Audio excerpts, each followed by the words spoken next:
Today we're going to take a look at page 51 from the Qur'an to see if we can identify and read some of the letters and symbols we've recently learned. Let's begin with these 3 letters and symbols here. What's the letter we learned that has 2 dots above this shape?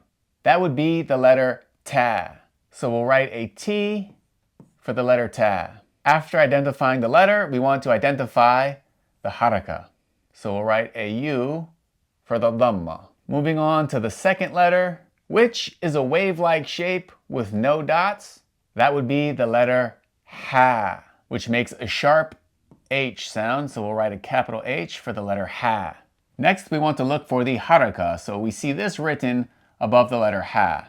This is actually a sukoon. Now previously when we learned the sukoon, we learned that it looked more like this.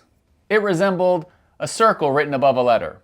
However, in the Qur'an, in the Mus'haf, you may find it written like this. So as you can see in this Mus'haf, that is how the sukoon is written. The sukoon means that the letter does not have a haraka. So we're not going to write anything after the H. So let's move on to the third letter. Which letter has this W shape with 3 dots above? That would be the letter sheen. So we're going to write SH for the letter sheen. And then finally, we want to identify the haraka. So we're going to write an A for the fatha. So if we read this combination of 3 letters and their symbols, it would be tuhsha, tuhsha. Let's try one more together. And this here will be the first entire word that we read together from the Qur'an. This is a word that means love. So let's identify the first letter. Which letter is a wave shape with no dots?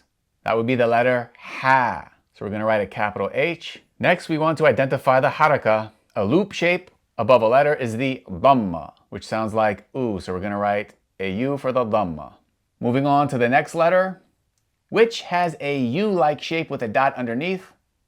That would be the letter ba. So write a B for the letter ba. So next we want to look for the haraka, and what do we find? We find a shadda with a dhamma above it. So we want to start with the shadda. The shadda represents a double letter. That means that there are 2 B's that we're going to write. The first of those 2 letters is going to have a sukoon, meaning there's going to be no vowel sound coming after it. And then for the second ba, we write another B, and then look to the haraka that's written. And the haraka that's written is the dhamma, which is represented by the letter U. So if we read this word from the Qur'an, it would be pronounced hubbu, hubbu.